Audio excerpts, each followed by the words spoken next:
this is Shell. Welcome back to Get Lit English. I am so happy that you can join me today.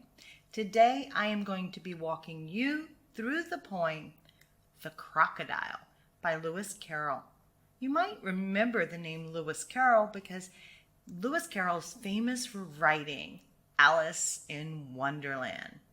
So this is a pretty simple poem, easy to understand, but yet it has a lot of beautiful imagery that helps to convey the poet's meaning to the reader. So sit back, listen up, relax as I take you through this poem line by line and you learn a little bit more about pronunciation, intonation, vocabulary, and how language works. Are you ready?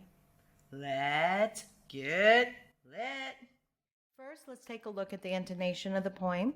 Iambic meter means that an unstressed syllable is followed by a stressed syllable and produces the rhythm ta-tum, ta-tum. Just listen to the intonation and try to follow this stress pattern when reading the poem along with me or by yourself later on. Let me give you an example. How doth the little crocodile improve his shining tail? Now you try. How doth the little crocodile improve his shining tail? Are you ready to go ahead and read the entire poem? Listen and then try it yourself. The Crocodile by Lewis Carrol. How doth the little crocodile improve his shining tail, and pour the waters of the Nile on every golden scale? How cheerfully he seems to grin, how neatly spreads his claws, and welcomes little fishes in with gently smiling jaws.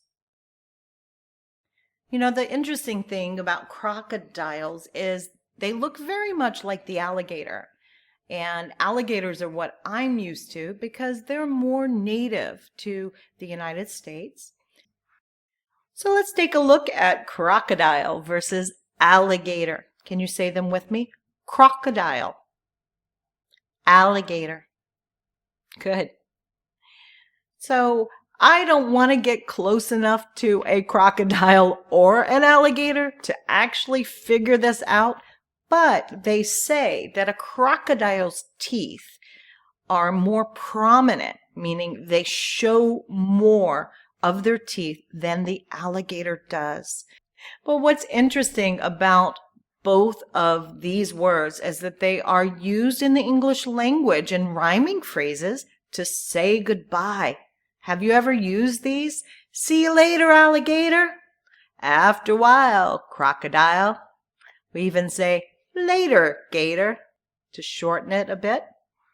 All right, now that we've read the poem together, I want to ask you a few questions. Question number 1. Does the poem contain rhyme? Yes or no? Definitely. It most definitely contains rhyme. So, what's the rhyme scheme? The rhyme scheme of this poem is what we call AB, AB, CD, CD. What does that mean? Well, when we look at a poem like The Crocodile, we can see that the end of the words in the lines are alternating in rhyme. I have color-coded it so that you can see every time we have a new word, we assign it a new letter. So crocodile takes the letter A. Tail does not rhyme with crocodile, so it takes the letter B. But Nile, crocodile, they sound similar. The end sounds are the same, so we call that a rhyme. So it takes the letter A. If we skip to the next line, we see that scale and tail also rhyme. So it takes the letter B. We go down to the next word, which is grin. Grin is a new sound.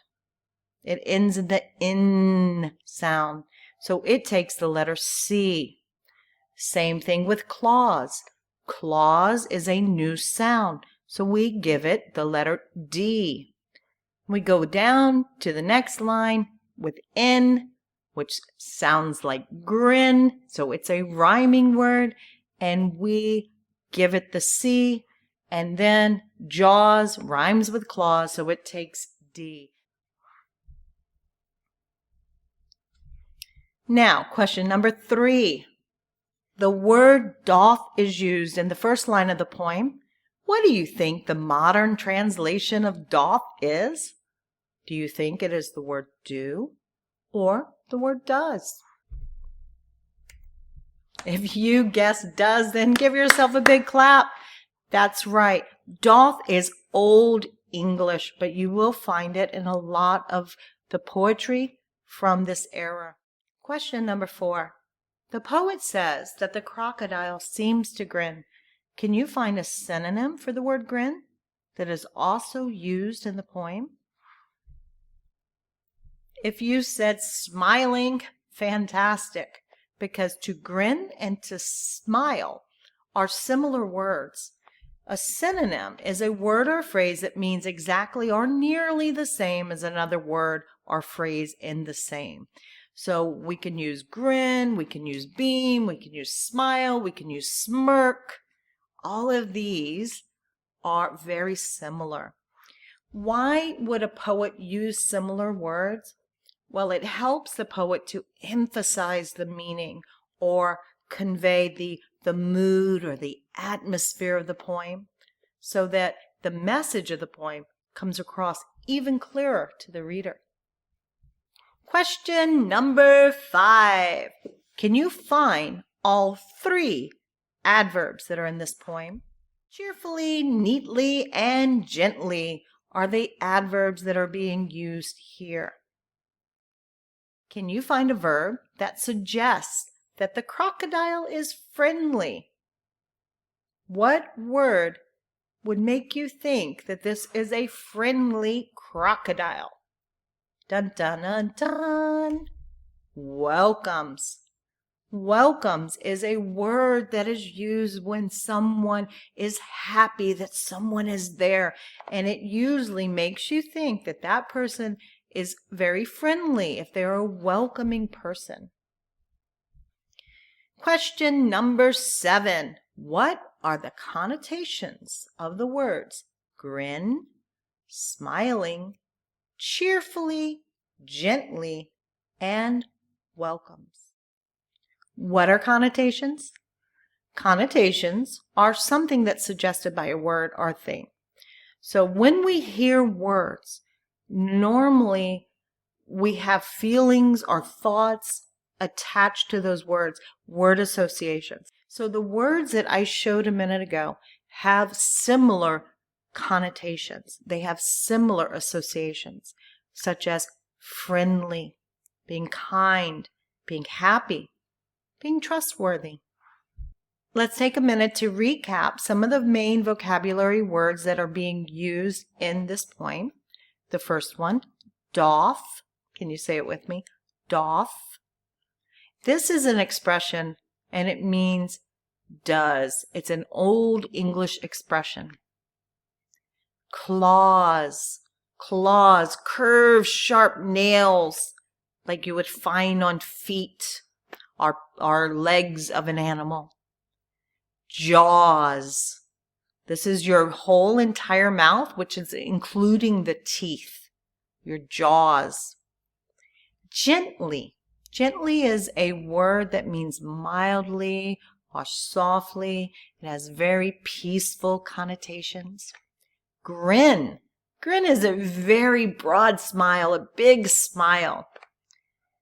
Sometimes we associate the word grin with mischievous actions. Okay, and the last one, cheerful, very happy, very jolly. Let's talk a little bit about imagery. Imagery is visually descriptive or figurative language, especially in literary work.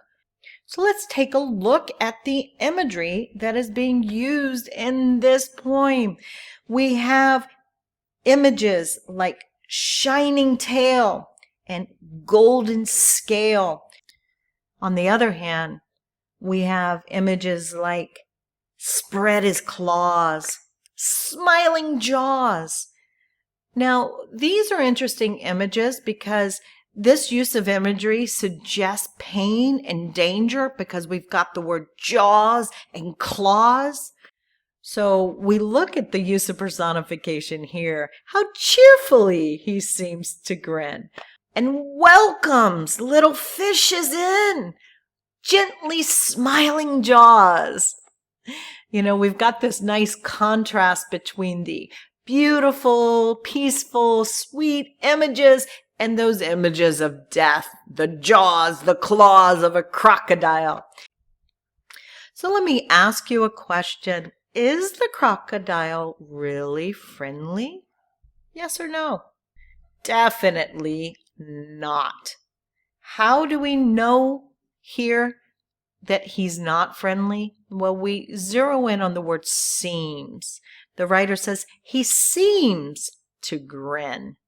Well, seems in itself means that it's giving the impression of being something or having a particular quality, but you don't. It only appears that way. It looks that way.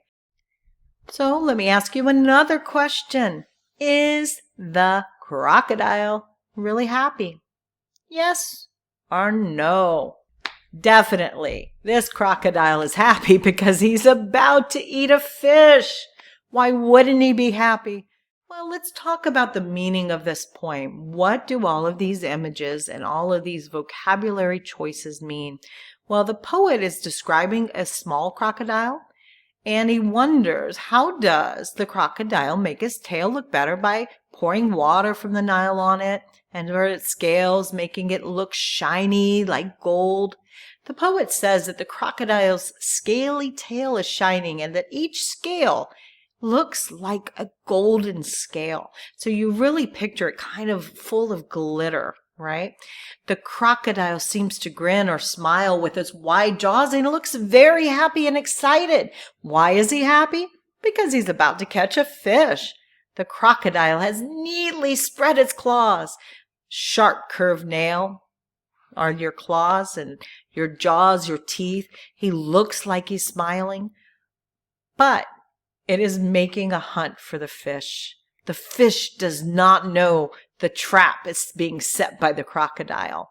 All it sees is the shiny tail, the golden scales, smiling teeth, and thinks, oh, everything's A-okay. And then the crocodile lets the fishes happily into its mouth and eats them. So what's the deeper meaning of this poem? Be careful. Things aren't always as they seem.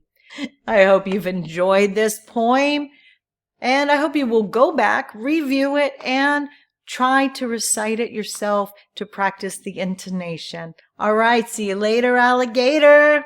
Thank you for watching. Please make sure to subscribe if you haven't already and like the video. I'd love to hear from you in the comments. See you next time. Bye-bye.